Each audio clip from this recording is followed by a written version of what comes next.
Assalamualaikum warahmatullahi wabarakatuh. Alhamdulillahirabbil alamin wassalatu wassalamu ala asyrafil anbiya'i wal mursalin sayyidina wa maulana Muhammadin wa ala alihi wa sahbihi ajma'in. Allahumma shalli wa sallim wa barik ala Muhammad wa ala ali Muhammad kama shallaita wa sallamta wa barakta ala Ibrahim wa ala ali Ibrahim fil alamin innaka Hamidum Majid. Amma ba'd. Syukur kepada Allah Taala kerana pada pagi ini kita dapat menyambung kembali kuliah kita dalam hadis-hadis hukum. Itulah kita berada pada hadis yang ke-14 daripada kitab yang mulia ini. Wa an Abi Hurairah radhiyallahu anhu anna Rasulullah sallallahu alaihi wasallam qala la yabulanna ahadukum fil ma'id da'im alladhi la yajri thumma yaghtasilu minhu. Rawahu al-Bukhari wa Muslim. Yang maksud daripada Abu Hurairah radhiyallahu anhu bahwasanya Nabi SAW sabda, janganlah salah seorang daripada kamu kencing dalam air yang tenang, iaitulah yang tidak mengalir, kemudian mandi di dalamnya. Hadis ini riwayat salah seorang sahabat Nabi yang sangat mulia, iaitu Abu Hurairah radhiyallahu anhu. Abu Hurairah ni merupakan sahabat yang paling banyak meriwayatkan hadis-hadis Nabi sallallahu alaihi wasallam. Bahkan beliaulah yang menjuarai secara mutlak. Ini menunjukkan kepada kita tentang kesungguhan Abu Hurairah ni ketika menuntut ilmu kepada Rasulullah SAW. Walaupun tempoh keislamannya cuma 3 tahun lebih sedikit, kemudian Nabi SAW wafat, namun demikian beliau meriwayatkan lebih daripada 5,000 hadis daripada baginda sallallahu alaihi wasallam. Berbanding dengan isteri-isteri Nabi, anak-anak Nabi SAW, para sahabat yang begitu akrab pun tak dapat mengatasi jumlah hadis yang dikumpulkan oleh beliau. Antara lain disebabkan kesungguhan oleh Abu Hurairah ni, bahawa beliau mengadu kepada Rasulullah SAW tentang sifat lupa yang menimpanya. Lalu Nabi pun mendoakan untuknya pada serbannya, dan itulah dengan doa, Allahumma zidna wa la tanqusna wa akrimna wa la tuhinna wa atina wa la tahrimna wa athirna wa la tu'thir alaina wardina warda anna. Maka Nabi pun menghembuskan ke serban beliau dan menyuruhnya untuk pakai. Maka Abu Hurairah ni mengatakan kesan daripada doa Nabi untuk aku itu, sehingga tidak ada satu hadis pun yang keluar dari mulut baginda melainkan aku mendengar dan turut menghafaznya. Radhiyallahu anhu wa ardah. Ya, jadi ini adalah seorang sahabat yang mulia daripada suku Daus. Suku Daus ni satu kabilah yang berpengaruh yang terletak di antara Madinah dengan negara Syam. Jadi ada banyaklah kisah Abu Hurairah walaupun pendek keislamannya. Antara lain, dia berkata bahawa Rasulullah, saya ni tak disukai oleh orang lain. Orang tengok saya tak senang dengan saya. Maka Nabi pun mendoakan untuk beliau dengan satu doa yang sangat hebat. Jadi doa pengasih yang menyebabkan tidak ada seorang pun yang mendengar nama Abu Hurairah ni melainkan menjadi cinta kepada beliau. Iaitulah Allahumma ahbib ubaidaka hadha ila qulubil mu'minin wa ahbib ilaihil mu'minin. Dalam banyak riwayat, antaranya riwayat Imam Muslim, iaitu maksud, ya Allah, jadikanlah hamba-Mu ini dicintai oleh setiap orang Islam, dan jadikan dia juga mencintai orang-orang Islam lain. Doa pengasih, tuan. Agar kita ni rasa tak disenangi oleh orang keliling,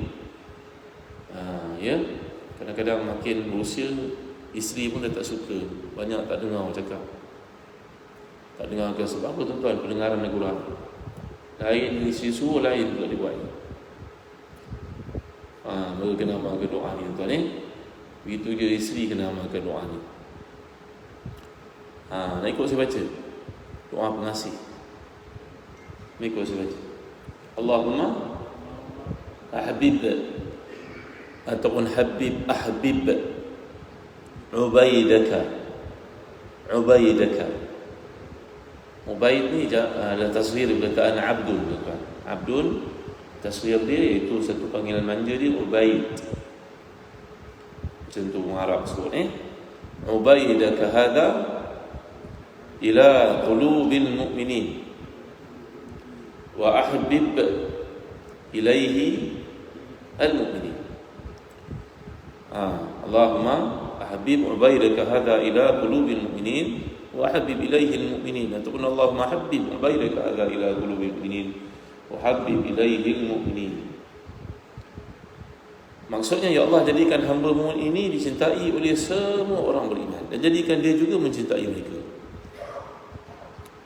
Ya, kalau Allah seorang anak itu belum dapat jodoh, mungkin disebabkan salah satunya kerana dia tak reti nak mencari jodoh, ataupun orang menolak pinangan dia berkali-kali, dia pun menjadi give up.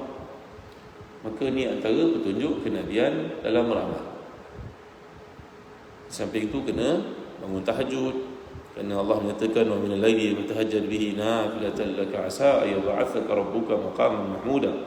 Bangunlah waktu malam supaya Allah beri pada kamu tempat yang mulia. Kata para ulama, tempat yang mulia itu bukan saja di akhirat, di dunia ini. Maknanya disenangi oleh orang beriman. Banyakkan istighfar, banyakkan bersedekah, dan berusaha untuk menjalin hubungan dengan orang-orang saleh. Bukannya budak perempuan itu kita suruh mendekati orang-orang saleh, bukan. Tapi rapatlah dengan adik lakinya ada kawan orang saleh. Pergilah ke program ilmu contohnya. Datanglah ke tempat orang-orang beriman berkumpul, kuliah-kuliah sebagai contohnya. Alangkah banyaknya pada hari ini. Jangan malu untuk berusaha, kerana Khadijah radhiyallahu anha sendiri pun meminang Rasulullah sallallahu alaihi wasallam selepas melihat kebaikan yang ada pada Rasulullah SAW pada masa beliau baginda memimpin perniagaan bersama dengan membantunya Maisarah. Ya. Baik. Jadi Abu Hurairah berkata, kesan daripada doa Nabi itu untuk aku menyebabkan tidak ada seorang pun yang berjumpa dengan aku melainkan dia cinta kepada aku.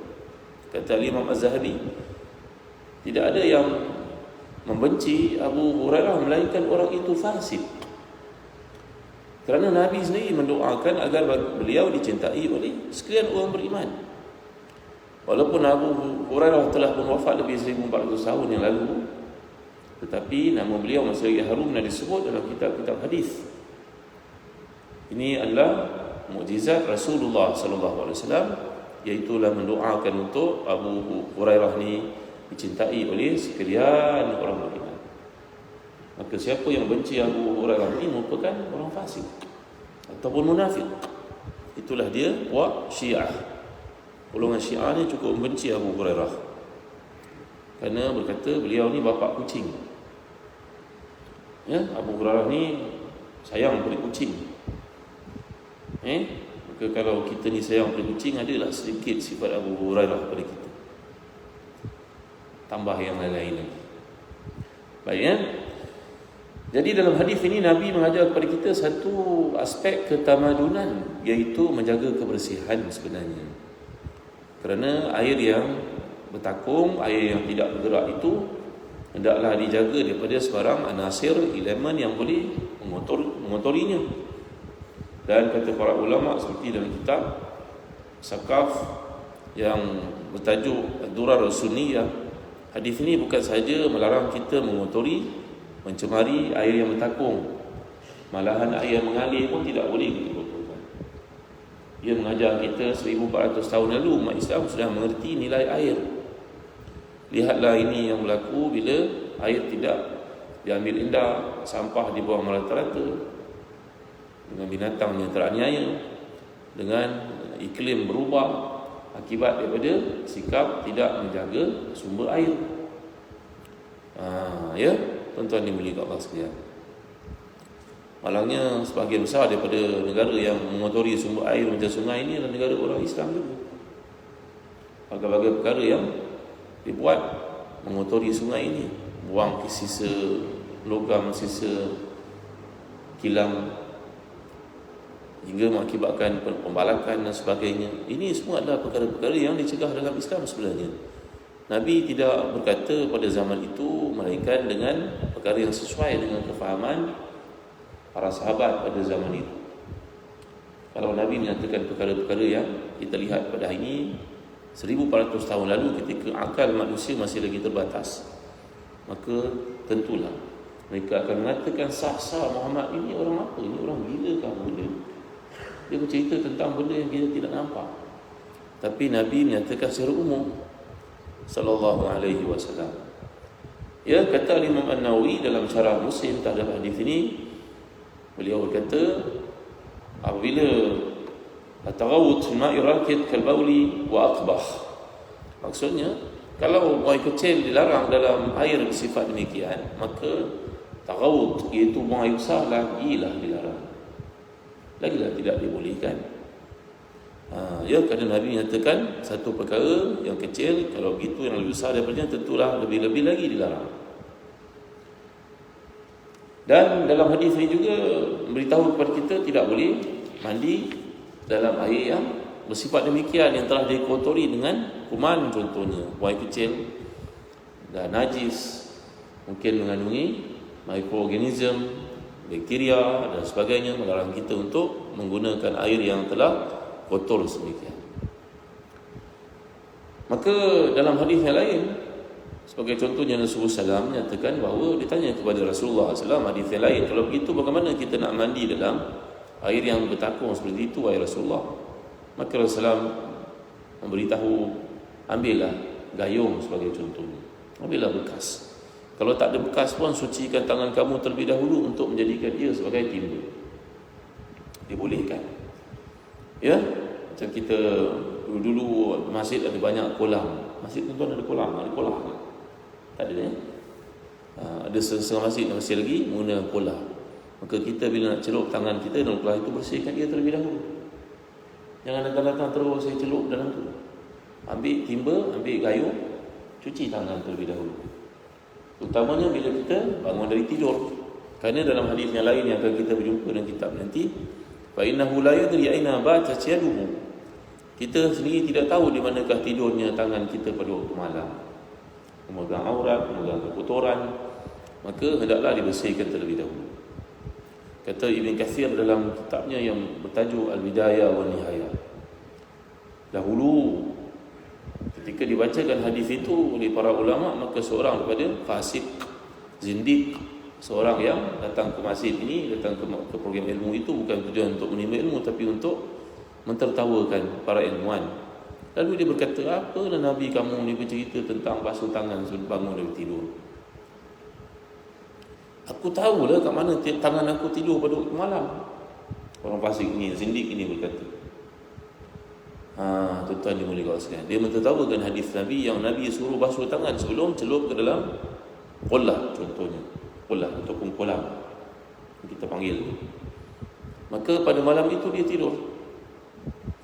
Kata Imam Ibn Katsir dalam riwayat yang sampai kepada aku, oleh kerana dia mentertawakan hadis begitu sekali, malam itu keesokan harinya dia tidur, dibangun pagi tangannya berada dalam luburnya, tidak boleh dikeluarkan. Tangannya berada dalam luburnya, tidak boleh dikeluarkan. Ya, ini adalah satu perencanaan jahat si zindik untuk memainkan hadis Nabi SAW, lalu Allah hukum dia begitu sekali.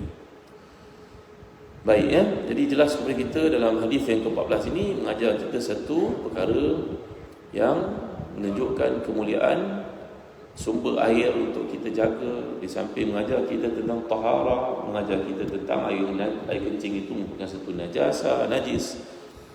Maka hendaklah kita menjaga perkara ini, kerana ia bukan saja mudaratkan diri kita, malahan orang lain yang turut menggunakan air itu. Baik, hadis yang ke-15. An Ibn Abbas radhiyallahu anhuma qala marra an-nabiy sallallahu alaihi wasallam biqabraini faqala innahuma la yu'adzabani wa ma yu'adzabani fi kabir kana ahaduhuma la yastatiru min al-bawl wa amma al-akharu fakana yamshi bin namimah fa akhadha jaridatan ratba فشقها نصفين فغرز في كل قبر واحدة فقالوا يا رسول الله لما فعلت هذا qala la'allahu yukhaffaf anhuma ma lam yaybasa. Rawahu al-Bukhari wa Muslim. Maksudnya daripada Ibnu Abbas radhiyallahu anhu berkata, Nabi SAW melalui 2 buah kubur.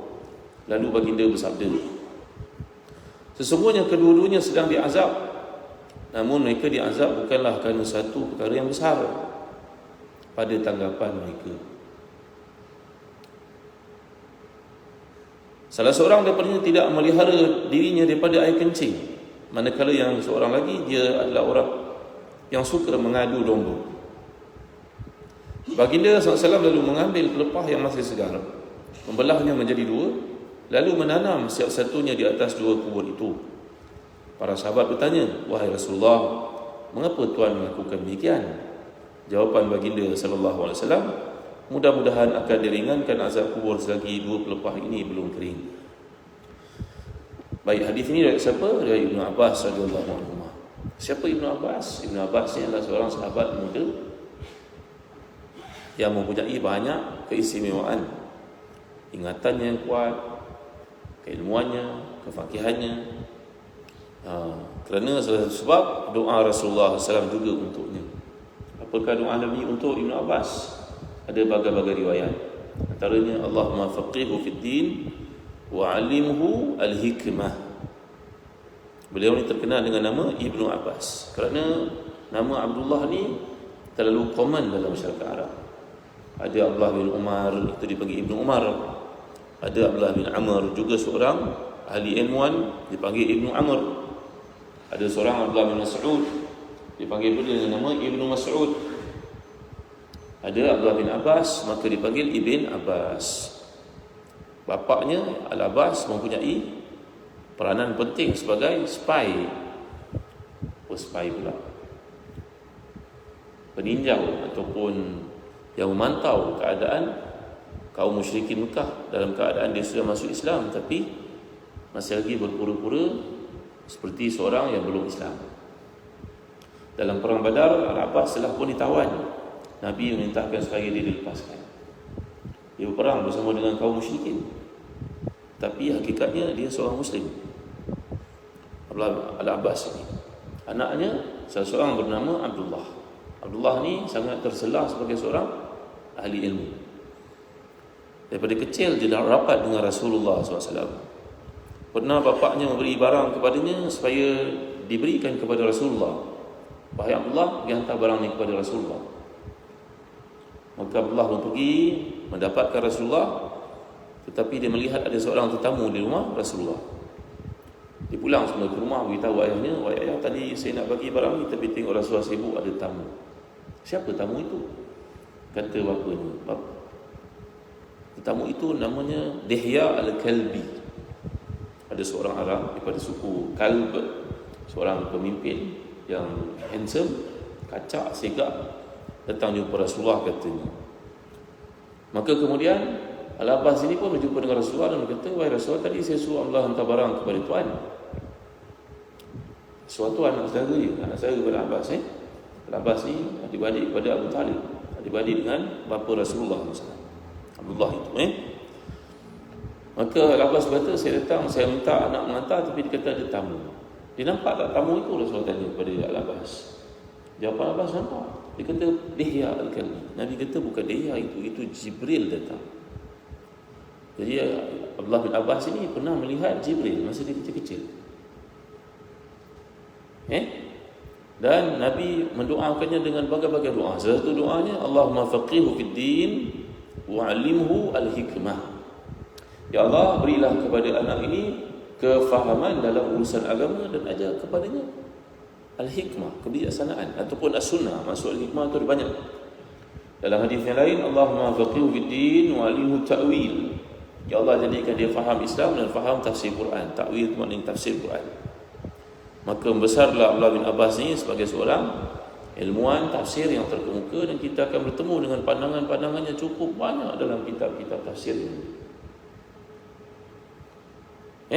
Dan dia juga seorang guru, maha guru yang sangat dihormati dan kuliahnya sangat ramai orang hadir. Pada zamannya ada Abdullah bin Umar, juga seorang ahli ilmu, tapi Abdullah bin Umar ni seorang yang tegas dan majlisnya sentiasa orang takut. Abdullah bin Umar itu mewarisi sifat bapanya Umar, tapi Abdullah bin Abbas ni seorang yang mesra. Dalam majlisnya orang boleh gelak, orang ketawa, orang suka, orang senyum. Abdullah bin Abbas ini seorang yang mempunyai PR yang bagus sama orang. Dia sangat mencintai ilmu. Kalau pergi mana-mana pembukaan dalam Islam, orang semua sibuk bawa pulang harta dunia, emas, perak, berebut-rebut dapatkan kuda, harta dunia. Tapi dia sibuk mengangkut segala bentuk kitab-kitab yang ditemui di negara hartanya. Radhiyallahu anhu wa arda. Jadi Abdullah bin Abbas ini berkata, Rasulullah SAW melalui satu tempat dalam Fathul Bari, Al-Imam bin Hajar membawakan riwayat yang lain menunjukkan bahawa peristiwa ini berlaku di Mekah ataupun di Madinah, iaitu di Al-Baqi'. Jadi tidak dipastikan oleh perawi sama ada berlaku dekat Mekah ataupun Madinah. Kalau di Madinah, sah-sahlah yang Nabi pergi itu kubur orang Islam. Jadi kata Ibn Hajar dalam Fathul Bari, ini menunjukkan bahawa dua orang yang dimaksudkan ini adalah orang Islam sebenarnya, bukan orang kafir. Kerana ada pendapat yang mengatakan dua kubur ini kubur kafir. Kalau kubur orang kafir, mereka diazab bukan disebabkan dosa besar, tapi diazab oleh kerana kekufuran mereka, kata Ibn Hajar. Faham tak tuan? Macam tak faham. Jadi dalam hadis ini Ibn Abbas berkata Nabi SAW melalui dua buah kubur. Kata Ibn Hajar, kubur orang Islam sebenarnya, bukan kubur orang kafir, kerana peristiwa ini berlaku di Madinah, walaupun ada riwayat mengatakan dia berlaku di Mekah. Faham tak ni? Wa innahuma la yu'adzabani, dua orang itu sedang diazab oleh Allah, maknanya ada azab kubur. Wa nuziqannahum min al-azabil adna duna al-azabil akbar la'allahum yarji'un. Ya, dalam surah Sajdah yang kita baca setiap pagi Jumaat. Kami akan kenakan mereka azab yang dekat sebelum azab yang jauh. Ini adalah cerita tentang azab kubur. Begitu juga Allah mengatakan dalam surah Ghafir, An-naru yu'raduna 'alaiha ghuduwan wa 'ashiyyan wa yawmal qiyamati adkhilu ala fir'auna ashadda al-'adab. Maksudnya, api neraka itu dinyala-nyalakan untuk si Fir'aun dengan pengikut-pengikutnya dalam barzakh. Dan nanti bila berlakunya kiamat, masukkanlah Fir'aun itu dalam azab yang paling pedih. Maksudnya kat sini azab kubur bukan. Maka Ahlus Sunnah berijma' mengatakan azab kubur itu ada. Itu sebab kita baca selepas bagi salam, Allahumma inni, selepas bagi salam, sebelum bagi salam, lepas tasyahud akhir tu, fil alamina innaka hamidum majid, kita berdoa, Allahumma inni a'udzubika min azabi jahannam wa min azabil qabri wa min fitnatil mahya wal mamat wa min syarri al-masih ad-dajjal. Salah satu daripadanya min azabil qabri. Maka kita mohon kepada Allah selamat daripada azab kubur. Maka dalam hadis ini menunjukkan kepada kita azab kubur satu yang memang ada. Maka mereka sedang diazab dalam kubur mereka bukanlah kerana perkara yang besar.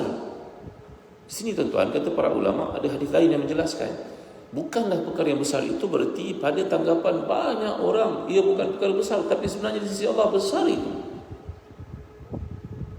Itu maksud hadis. Mereka menyangkakan itu benda kecil, tapi sebenarnya di sisi Allah besar. Kata para ulama hadis, contohnya Ibn Hajar. Kerana adalah hadis lain yang menunjukkan demikian. Kana ahaduhuma la yastatiru minal baul wa amal akhar fakana yamshi bin namimah. Yang pertama diazab di kubur ini itu kerana dia tidak istinja dengan betul daripada kencingnya.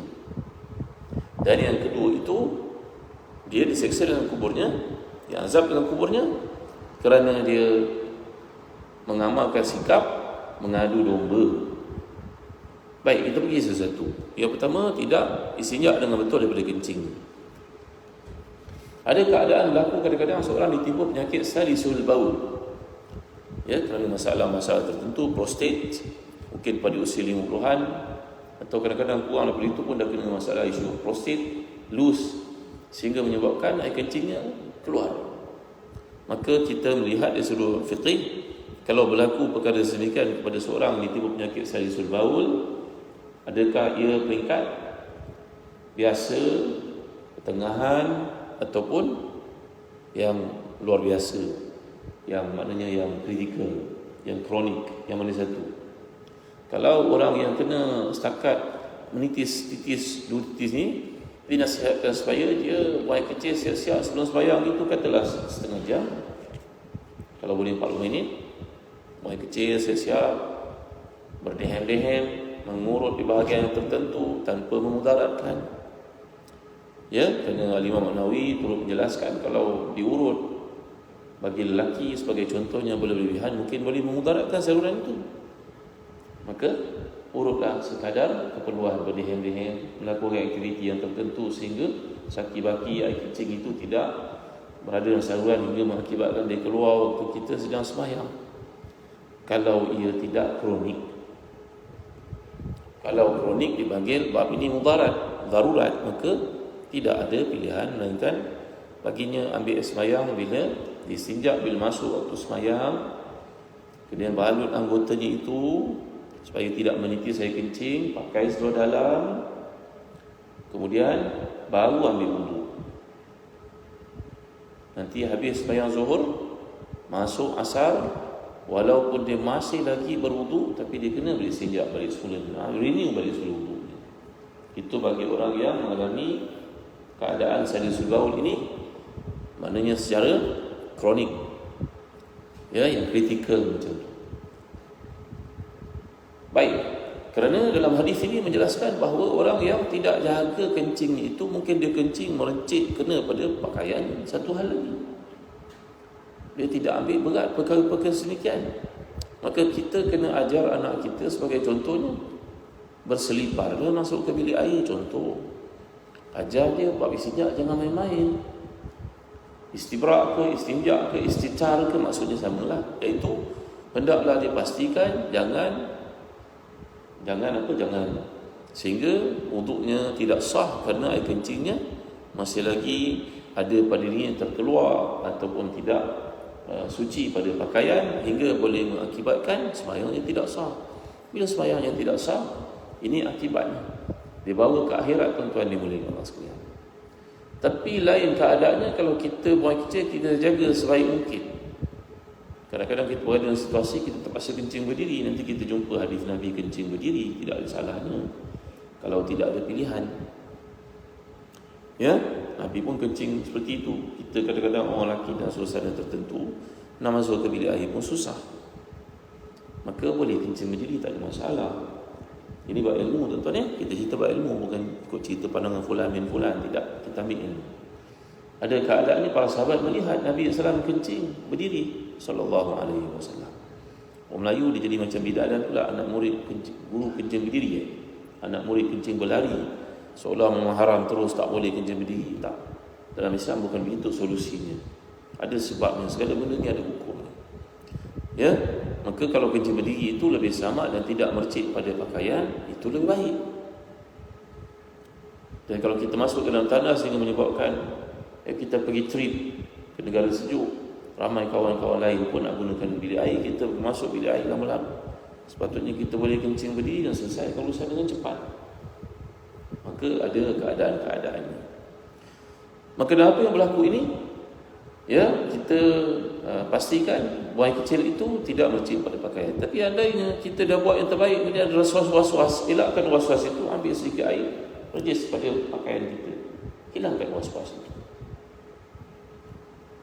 Ya, jadi kita hilangkan was-was, takut kang duduk tengok ni air benda pula ni. Hilangkan was-was itu sebab kita berjaga betul-betul buang air kecil ni masih lagi timbul, ambil air sikit, air pipe, perjis.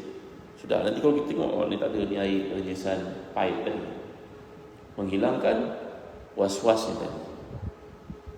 Baik tuan-tuan, ini adalah menunjukkan kepada kita tentang kewajipan beristinja dengan betul dalam bab taharah. Kencing itu najis, dan orang yang tidak istinja dengan betul akibatnya kena seksa kubur.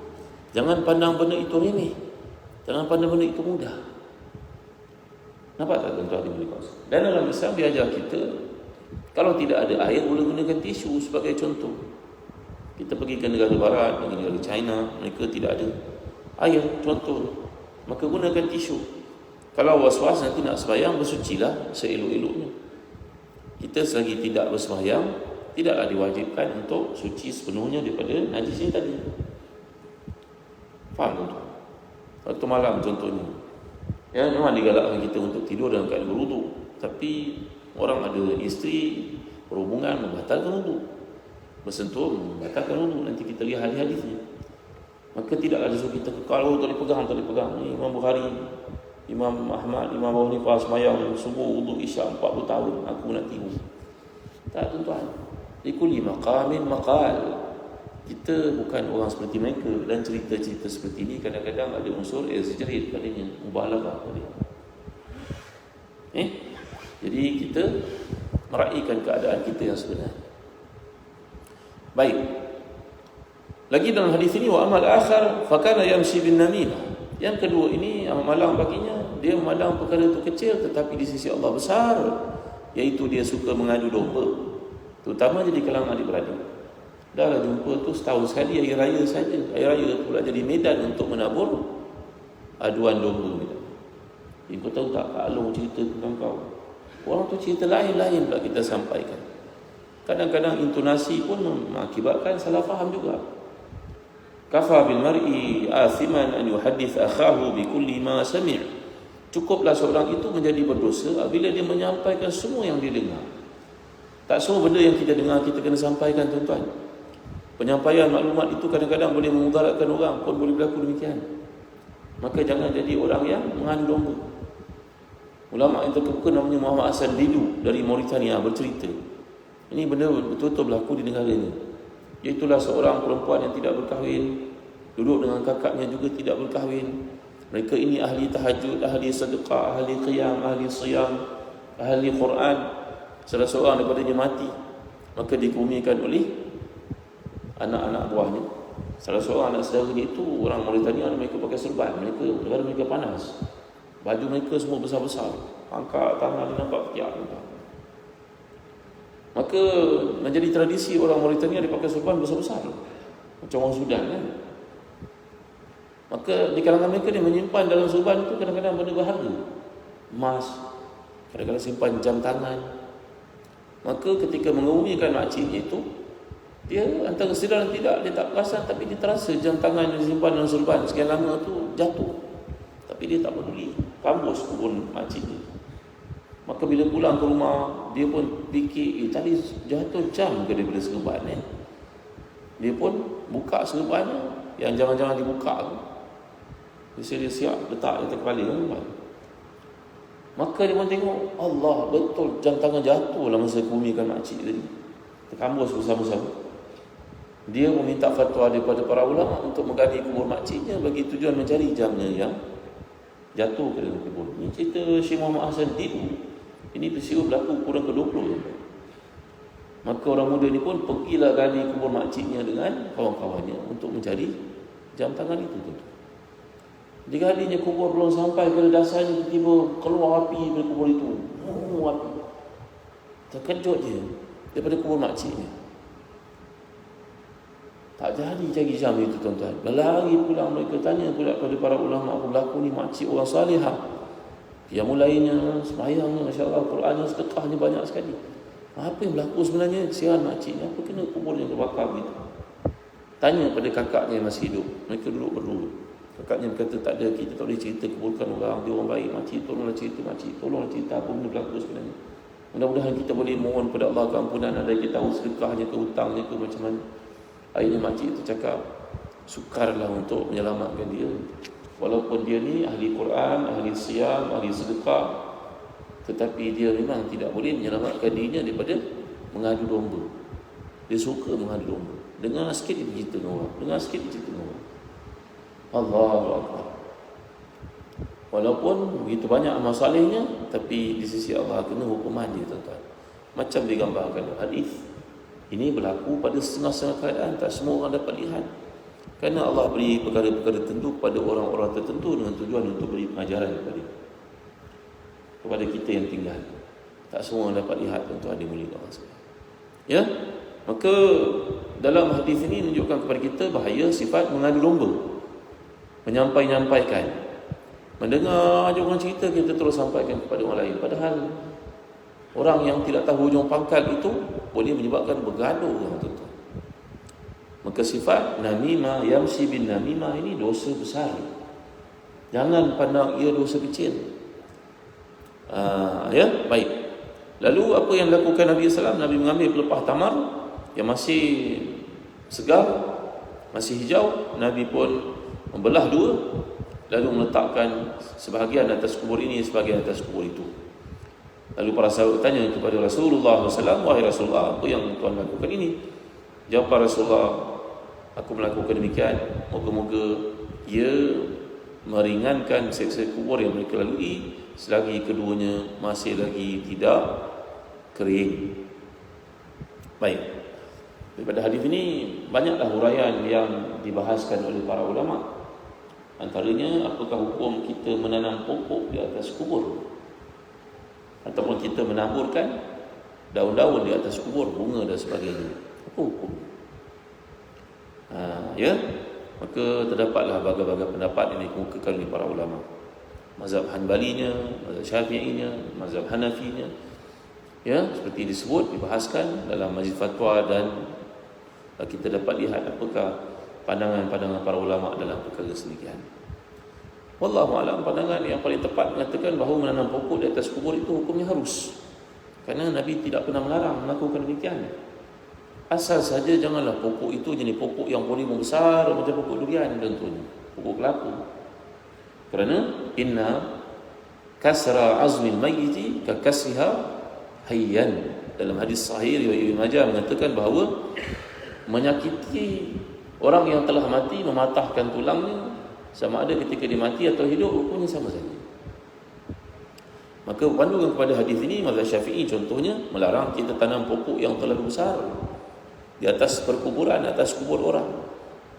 Kerana yang Nabi lakukan hanya pelepah tamar saja. Maka kalau kita tanam pokok kecil, tak ada masalah lah, pokok bunga ke, ataupun letak bunga ke, ya, macam orang-orang kafir letak bunga di kubur mereka itu, hukumnya tidak salah. Kata para tak salah, tak ada masalah pada perkara. Jangan sampai kau tanam pokok yang terlalu besar dan boleh memudaratkan mayat dalam itu. Kerana menyakiti orang mati sama hukumnya dengan menyakiti orang yang hidup, dalam hadis yang lain menyatakan. Faham tak? Lagi syarat diletakkan sebagai contohnya dalam majlis fatwa negara Mesir, Darul Iftah Al-Misriyah, iaitulah jangan kita tanam pokok sehingga boleh menyusahkan orang ramai. Tanam pokok besar-besar walaupun bukan di atas kubur, tetapi sehingga menyebabkan daunnya banyak, dahan rantingnya, dahannya jatuh, menyusahkan orang, dan kita nak cari orang bersihkan kubur pun bukan benda yang senang pada hari ini. Maka tidaklah digalakkan membuat demikian. Ya, asalkan tanam pokok tu kecil cukup, tak ada masalah. Nak letak bunga, letaklah, tak ada masalah. Ya, kita bukan menuruti sikap orang-orang kafir, bukan, tapi Nabi pernah melakukan perkara yang lebih kurang sama. Kata pendapat dalam mazhab Syafi'i, begitu juga mazhab Hanafi dalam Radul Mukhtar sebagai contoh. Ya, mazhab Hanbali melarang terus perkara ini dilakukan. Contohnya Ibn Bas, bekas mufti Arab Saudi yang telah wafat, mengatakan tidak dibenarkan. Kerana Nabi SAW itu khusus untuk Nabi sahaja. Kerana Nabi SAW mengetahui perkara kait dengan ilmu yang Allah berikan kepada baginda bahawa orang itu disiksa. Engkau pun tahu lah orang itu disiksa, kata beliau. Tapi nampaknya pendapat yang lebih tepat adalah pendapat mazhab Syafi'i, bahawa al-aslu al-ibahah. Asal segala perkara dalam kehidupan ni hukumnya adalah harus. Selagi tidak ada perkara yang mengharamkannya, maka ia menjadi harus. Nampak tak? Maka tanam pokok, kalau pokok itu tidak mudaratkan, pokok kecil, mudah-mudahan dia masuk juga dalam bab tasbih, dan juga boleh meringankan siksa bagi si kubur. Wa in min syai'in illa yusabbihu bihamdi walakin la tafqahuna tasbihahum. Tidak ada satu benda pun di atas dunia ini melainkan semuanya bertasbih kepada Allah. Mudah-mudahan tasbih benda-benda makhluk yang kita tidak nampak ini memberi manfaat untuk kita. Itulah pandangan dalam mazhab Syafi'i dan juga Al-Hanafi, Hanafiyah. Ya. Setengah para ulama mazhab Hambali mengatakan kalau kita tanam pokok dekat kubur, dan dengan apa yang kita tanam itu boleh memudahkan orang untuk datang, sebagai contohnya berteduh, berdoa, mudah-mudahan dia jadi satu amal hasan, satu amalan yang baik, dan mudah-mudahan dia jadi sedekah jariah. Tapi janganlah tanam pokok durian kan?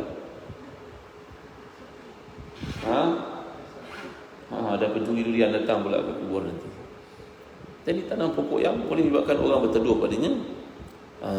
Boleh, mudah-mudahan di samping tidak memudaratkan, dia juga boleh memberi manfaat kepada yang datang. Musim panas mungkin nak pergi kemah payah, maka ada pokok boleh meneduhkan orang, mudah-mudahan dia jadi satu amalan yang baik dan menjadi satu sedekah jariah untuk yang menanamnya, asal saja pokok itu tidak memudaratkan si mati dengan akarnya yang tunjang tak masuk ke dalam kubur. Kerana dalam hadis lain mengatakan bahawa inna kasra azmil mayyiti ka kasrihi hayyan, itu menyakiti orang yang mati sama hukumnya dengan menyakiti orang yang masih hidup. Jelas kan jadi dalam fatwa negara kita pun dijelaskan bahawa tidak salah untuk menanam pokok, dan ada pendapat dikemukakan oleh Imam Asy-Syarbini dalam Mu'minul Muhtaj. Khatib Syarbini, ulama besar mazhab Syafi'i, mengatakan makruh kita cabut pokok yang tumbuh atas kubur. Pokok-pokok kecil, rumput-rumput yang tumbuh atas kubur tu makruh kita cabut, kata beliau. Dan ini juga disebut dalam Radul Mukhtar mazhab Hanafi, kerana bila Nabi SAW letakkan daun yang hijau, mengatakan bahawa mudah-mudahan dia boleh menjadi doa untuk si mati, meringankannya daripada siksa kubur. Maka bila rumput ataupun pokok-pokok kecil tumbuh di atas kubur itu, janganlah kau cabut. Kerana hijau yang Nabi SAW tunjukkan tadi, moga jadi tasbih dan juga istighfar untuk si mati. Maka demikian juga yang tumbuh, biarkan dia tumbuh, jangan dicabut daripada atas kubur, seperti ini nyatakan oleh Imam besar mazhab Syafi'i yang Khatib Syarbini ini. Jelas tuan? Baik. Yang terakhir sekali untuk kita pada pagi ini, hadis yang ke-16. An Anas radhiyallahu anhu anna Rasulullah sallallahu alaihi wasallam kana idza dakhala al-khala qala Allahumma inni a'udzu bika minal khubuthi wal khaba'ith. Daripada Anas bin Malik radhiyallahu anhu bahawa Nabi sallallahu apabila memasuki tandas, maka baginda akan berdoa mengucapkan, ya Allah, aku mohon perlindungan kepadamu daripada syaitan jantan dan syaitan betina. Hadis ini riwayat Anas bin Malik radhiyallahu anhu. Siapakah Anas? Anas adalah sahabat Nabi min sigari sahabah, di antara sahabat yang masih muda. Dan beliau pun tidak hadir dalam peperangan-peperangan tertentu kerana mudanya beliau tidak melayakkan dia menyertai peperangan. Iaitu bila Nabi hadir di Madinah, usianya baru 8 tahun. Anas bin Malik ni kematian ayah yang mati dalam keadaan musyrik. Ayahnya bernama Malik, tidak mahu masuk Islam, maka dia melarikan diri pergi ke Syria, Syam, dan mati dalam keadaan kafir, dia tidak beriman. Maka ibu kepada Anas ini namanya Ummu Sulaim radhiyallahu anha. Ummu Sulaim ni punya hubungan yang sangat rapat dengan Nabi sallallahu alaihi wasallam. Sehingga setengah riwayat mengatakan Nabi pernah tidur di atas ribanya. Ini dipanggil khususiyah. Macam tadi cerita Nabi meletakkan daun kurma, daun pelepah tamar di atas kubur. Para ulama Hambali mengatakan itu khususiyah Nabi. Khususiyah maknanya satu benda yang bersifat khusus untuk Nabi sahaja. Kan Nabi tahu perkara gaib dengan ilmu yang Allah berikan kepada baginda SAW. Macam Nabi boleh berkahwin lebih dari 4 orang perempuan, itu khususiyah. Tapi mazhab Syafi'i mengatakan bab tadi bukan khususiyah, kita juga boleh buat dari tanam pokok contohnya. Faham kan? Jadi di sini Nabi SAW mempunyai hubungan yang sangat rapat dengan ibu kepada Anas ini, sebab Nabi pernah tidur di atas ibunya sallallahu alaihi wasallam. Ummu Sulaim ini akhirnya berkahwin dengan seorang lelaki di kalangan Madinah, penduduk Madinah, namanya Abu Talha. Abu Talha belum lagi Islam pada masa itu. Abu Talha seorang pedagang peniaga. Maka Ummu Saim berkata kepadanya, kalau kau nak berkahwin dengan aku, memadailah engkau masuk Islam, jadikan itu maharnya. Faham tak? Ya? Maka Abu Talha pun berkahwinlah dengan Ummu Saim sebagai seorang Muslim. Ya? Dan Abu Talha jadi seorang sahabat yang sangat hasuna Islamu, banyak peranannya dalam Islam. Anak tiginya bernama Anas bin Malik ni. Maka mereka berdua melihat tak ada cara untuk bimbing Anas melainkan menghantarnya menjadi pembantu Rasulullah. Ini peluang, tuan-tuan. Kerana saya sibuk, saya berniaga. Awak pula perempuan, dia ni budak lelaki umur 8 tahun, dia masih nak cari seorang ayah, lelaki yang boleh membimbingnya. Maka sebaik-baiknya kita hantar anak pada Rasulullah. Bukan kita buang dia, tidak, kita hantar dia pergi duduk dengan Rasulullah, dia berkhidmat untuk Rasulullah, dia belajar daripada Rasulullah. Isinya bersetuju, baik juga ya. Malam dia baliklah, siang dia duduk dengan Rasulullah. Maka Anas bin Malik radhiyallahu anhu telah dihantar oleh ayah ibunya, ayah tirinya ini dengan ibunya kepada Rasulullah. Mereka berkata, wahai Rasulullah, ini merupakan pembantu Rasulullah, suruhlah dibuat apa saja. Hazal khuwaidimuka ya Rasulullah, ini merupakan pembantu kecil wahai Rasulullah. Rasulullah pun tahu budak-budak kita. Ada kalanya waktu dia ikut, waktu lalai budak-budak. Nabi pernah menyuruhnya buat satu perkara, wahai Anas, pergi dapatkan aku keperluan aku di luar. Anas pun pergi, tak pulang-pulang ke Masjid Nabawi. Nabi mencarinya, mana rupanya sedang main dengan orang lelaki. Nabi pegang belakang telinganya. Wahai Anas, Unais, Nabi gurau panggil dia Unais.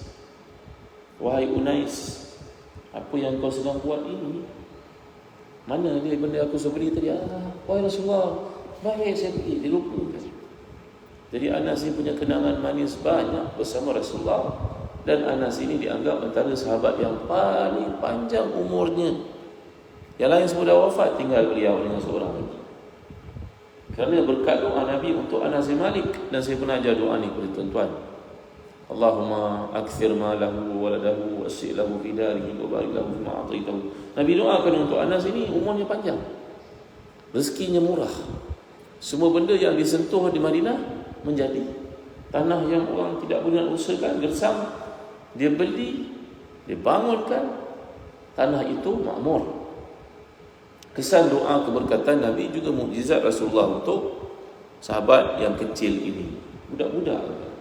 Sahabat Nabi ni ada macam-macam kategori. Budak-budak ada, orang dewasa ada, perempuan tua ada, kanak-kanak ada, orang Yahudi pun ada sahabat Nabi. Ya, orang gila pun ada sahabat Nabi, tuan-tuan.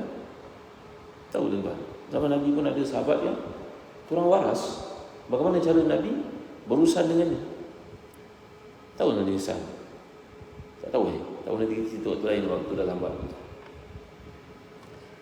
Nanti kita jumpa dengan sahabat-sahabat yang mulia ni. Jadi kita belajar hadis bukan saja belajar pada hukumnya, kita belajar perawinya bagi mengetahui kedudukan hadis itu. Insan yang mulia itu umurnya macam umur kita, bahkan lebih pendek daripada kita, tapi punya jasa besar untuk Islam. Dan ini yang kita kena ambil sebagai pedoman. Jangan bila kita dengar, oh hebatnya Anas bin Malik, kita masih kekal seperti ini. Cubalah buat. Kalau Rasulullah dah tidak ada lagi untuk dihikmat seperti Anas, kita cuba berkhidmat untuk masjid ini, apa salahnya? Nampak sebagai contohnya bilik air itu tidak ada selipar yang baik, kita belikan contoh. Ya, kita nampak kat masjid ini kurang, ada kekurangan tertentu, tambah. Kita berkhidmat untuk ambil sikap itu yang baik-baik. Betul tak tuan-tuan? Yang kita mampu lakukan. Nampak agak-agak kawasan ni basah dan bahaya, kita cuba bersihkan.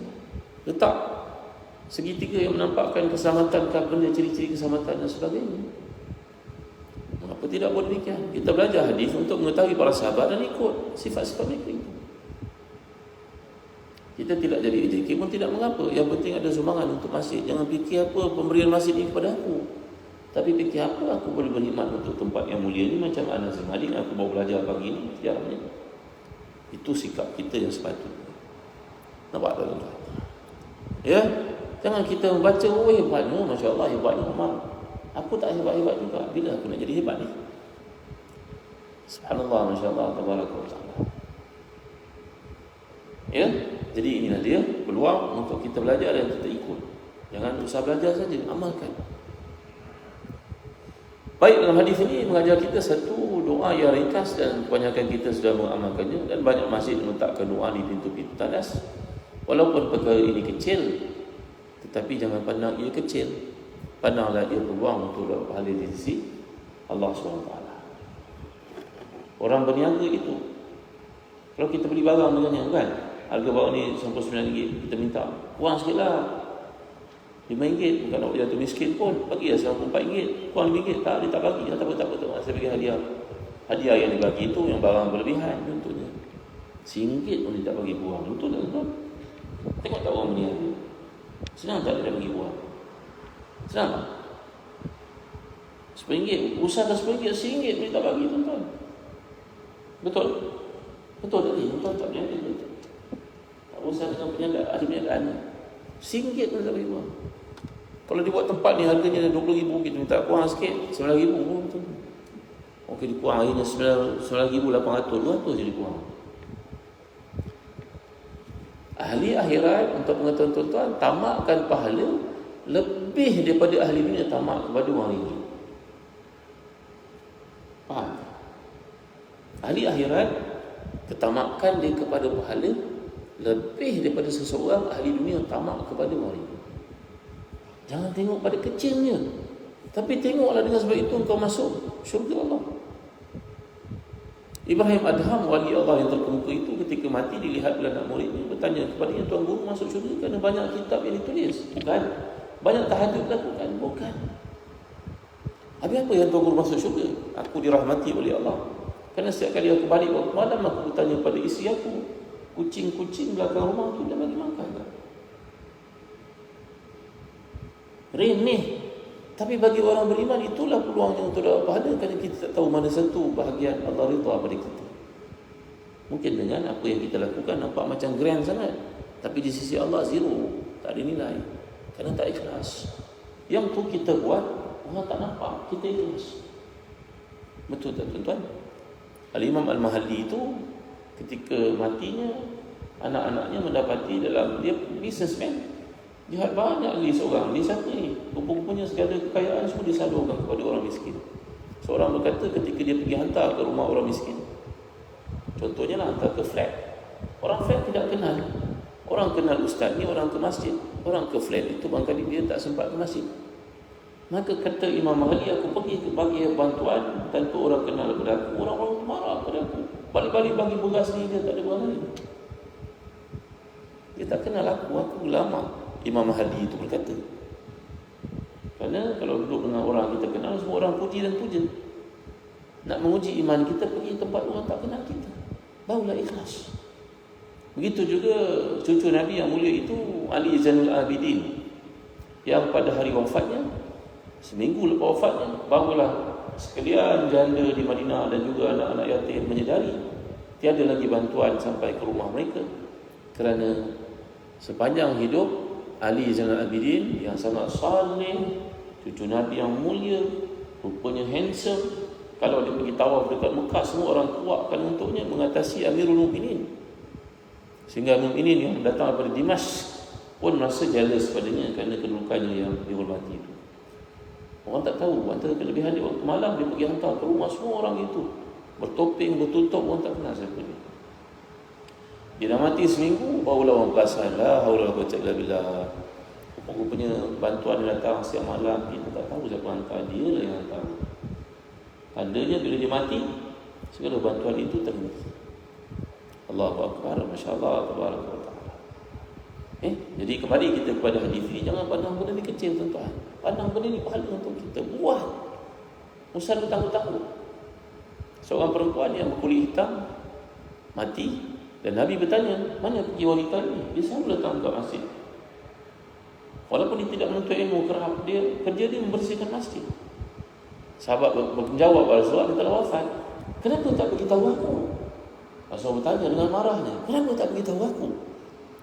Jawapan mereka, dia wafat waktu zuhur, Nabi sedang tidur. Nabi nap antara zuhur dan asar itu, Nabi tidur. Kami tidak mahu Nabi, panas sangat hari itu, kami kebumikan dia. Nabi SAW menjawab, tidakkah kamu tahu sembahyang aku ke atas seseorang itu melayakkan masuk syurga syafaat untuknya? Nabi kata, mana kubur dia? Nabi pergi sembahyangkan wanita itu di kuburnya. Kata Imam Bukhari mengulas hadis ini, perempuan itu tidak punya apa pun kelebihan, cuma kerjanya membersihkan masjid daripada kekotoran. Kecil ke besar, tuan? Kecil. Tapi Nabi pergi cari kubur dia, sembahyangkan untuknya, walaupun dikebumikan. Maka begitu juga doa ni jangan pandang kecil, amalkan. Saya dah sebut tadi, para ulama terhadap perkara-perkara ketaatan, walau kecil macam mana sekalipun, kesungguhan dan ketamakan mereka kepada nilai pahala itu mengatasi ketamakan orang kat dunia terhadap harta dunia yang akan punah dan juga sirna. Macam tu tuan-tuan ni. Jadi setakat ini saja renungan kita pada pagi ini. InsyaAllah ada kesempatan kita semua hadis yang 17 kelak. Wallahu a'lam, sallallahu ala sayyidina Muhammad wa ala alihi wa sahbihi wa baraka wasallam. Walhamdulillahirabbil alamin. Alhamdulillah wassalatu wassalamu ala Rasulillah. Allahumma zidna wa la tanqusna wa akrimna wa la tuhinna wa atina wa la tahrimna wa asirna wa la tusir alaina warḍina warḍa 'anna. Allahumma inna na'udzubika min jahdil bala wa dharki syaqa wa su'il qada wa syamatatil a'da. Rabbana atina fid dunya hasanah wa fil akhirati hasanah wa qina 'adzaban nar. Wa sallallahu ala sayyidina Muhammadin wa ala alihi wa sahbihi wa baraka wasallam. Alhamdulillahirabbil alamin. Allahumma. Dah masuk syuruk ke belum tuan? Dah masuk dah? Syuruk. Masuk baik. Supaya rasa syuruk sebelum reda, pahalanya seperti melaksanakan ibadah umrah ataupun haji dalam hadis yang berbeza. Jom solat sunat syuruk sebelum reda pagi ni. Saja ke sembahyang sunat syuruk 2 rakaat kerana Allah. Sembahyang bersendirian. Assalamualaikum warahmatullahi wabarakatuh.